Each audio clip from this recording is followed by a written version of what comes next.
Allez, 2 minutes, on discute un peu et après on répète. T'as compris? C'est ça, l'égoïsme, Paul. Ok, et je finis. Mais when he's reading, c'est important qu'il écoute son fils lire. Ah yeah. Edouard, montre-moi comment tu fais quand tu fais la tête. Ok, tu fais. Qu'est-ce qu'il y a, Paul? Répétition et... Action.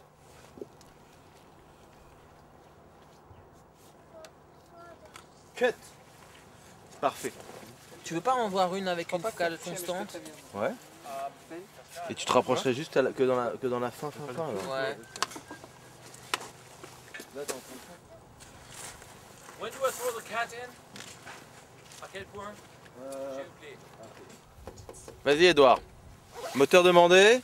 Ça tourne 31 sur 1. Première. Clap. Et action.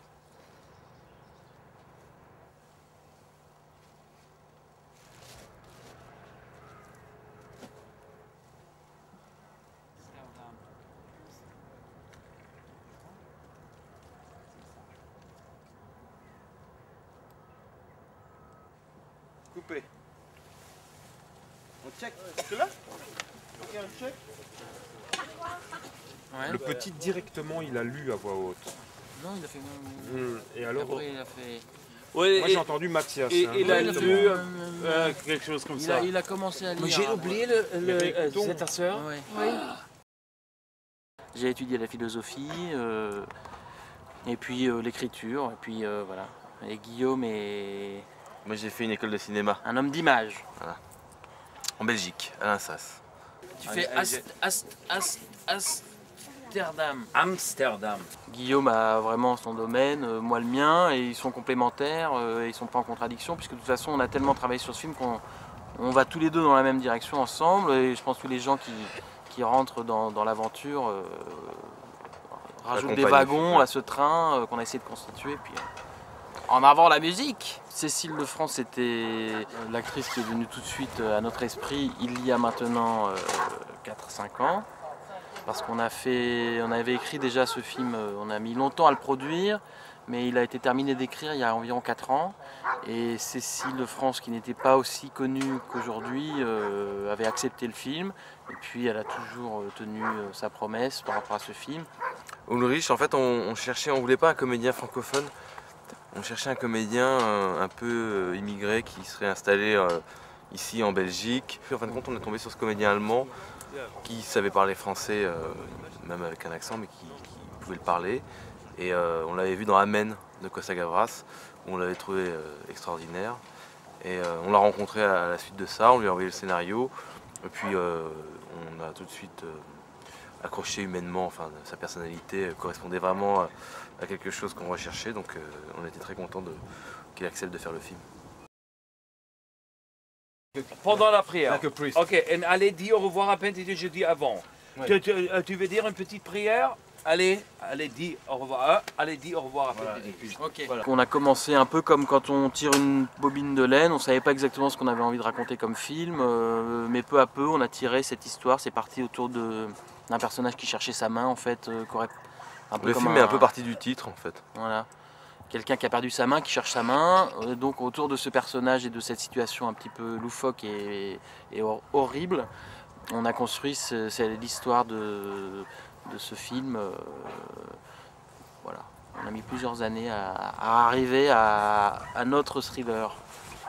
Mais le thriller est un terme qui définit qui codifie un peu l'idée qu'on a du film, mais c'est vrai que le film est un peu hors catégorie, c'est pas non plus vraiment un thriller comme le cinéma commercial le propose, quoi. C'est un film... Pourquoi? parce qu'il y a beaucoup de codes qu'on respecte pas. Les codes du thriller? Ouais, les codes du thriller que les spectateurs attendent systématiquement. Si on leur dit que c'est un thriller, ils vont dire Oui, ils oui. espèrent un thriller, mais il y a une forme du thriller parce que il y a une recherche, il y a quelque chose de très angoissant qui arrive au personnage principal, mais l'angoisse n'est pas, comment dire, tellement le sujet du film non plus, quoi. On cherche pas nécessairement à raconter que ça, quoi.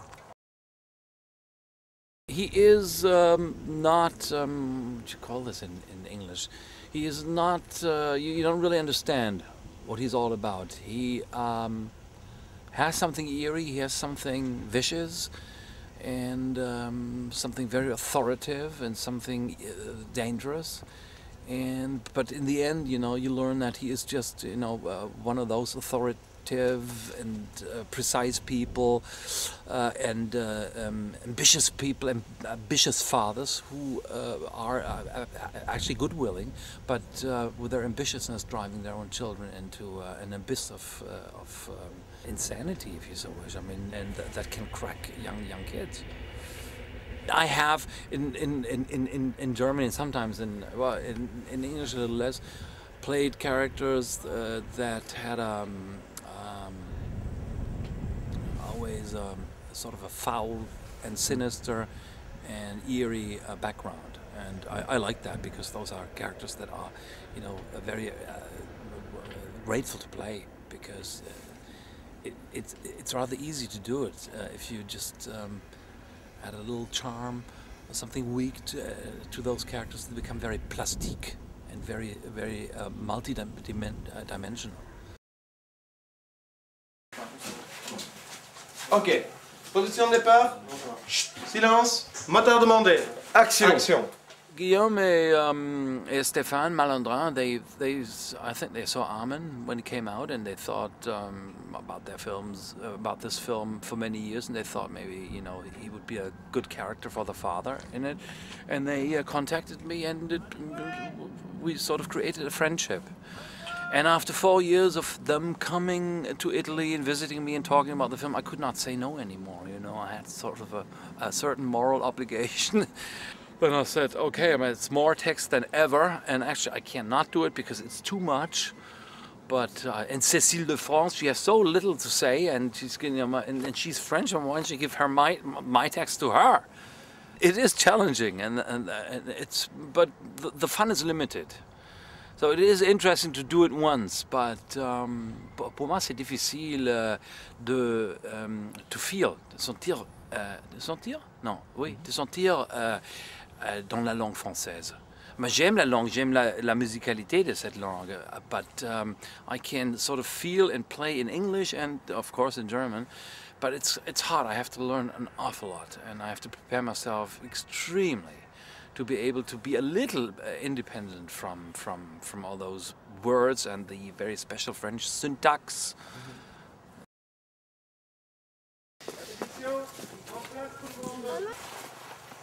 Vas-y quand tu veux. Vas-y Edouard. On tourne en Super 16, on va faire une filière HD sur le film, ça veut dire que le négatif va être scanné en haute définition en Hollande. On fera tout l'étalonnage en digital.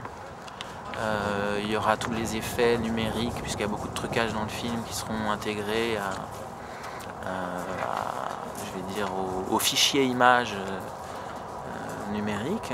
Et puis après, il y aura un kinescopage. On tourne donc en Super 16 avec une caméra classique, une caméra Arri SR3, avec des optiques Zeiss Ultra Prime. La pellicule Fuji, 250 daylight et 500 tungstène. J'ai eu très peu utilisé la 500 tungstène que pour les extérieurs nuit en fait.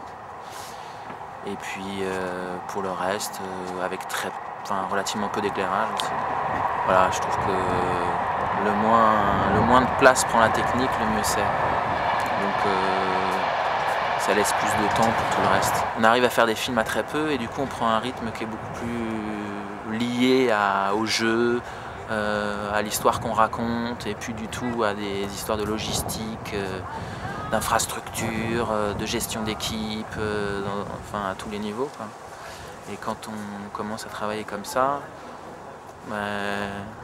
on continue à appliquer ça même quand la structure est plus lourde, quoi. Allons-y. Allez, moteur. Allez, ça tourne. Moteur demandé, ça tourne. 31 sur 1, 5e.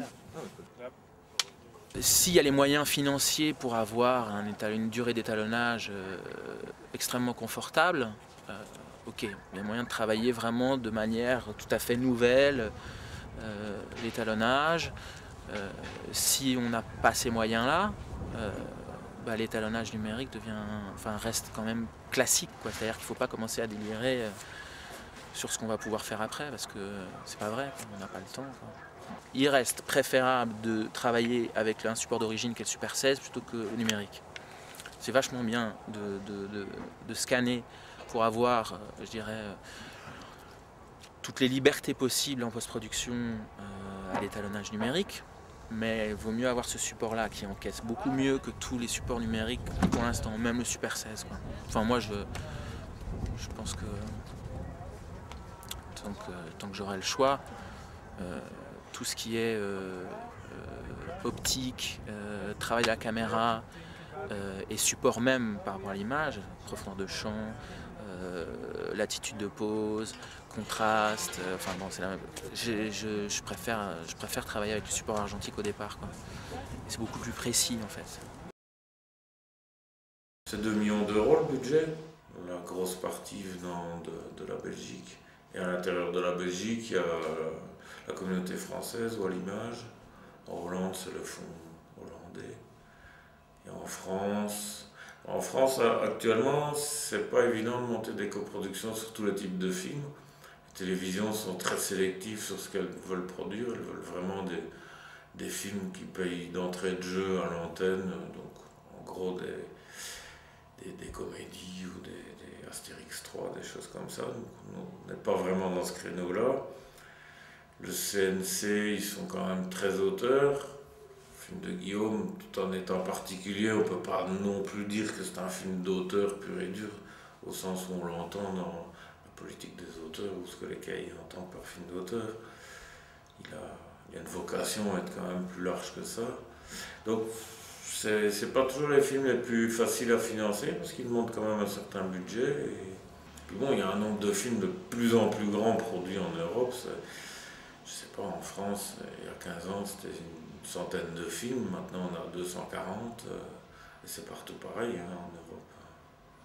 L'Espagne qui produisait 25 films, ils en font 65, 80. Il n'y a pas plus de spectateurs qu'il y a 20 ans. Donc le marché est un peu saturé. Le marché est quand même très saturé, il y a la vidéo, il y a 40 chaînes de télévision chez Monsieur Tout-le-Monde. Donc maintenant, pour se faire voir et percer, c'est autre chose qu'il y a 15 ans quand c'est arrivé près de chez vous, hein.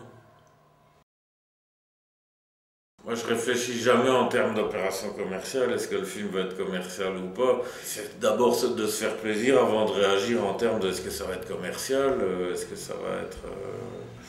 C'est arrivé près de chez vous, à l'époque, c'était la même chose. On était les premiers spectateurs de notre film. C'est nous qui faisions rire en premier lieu.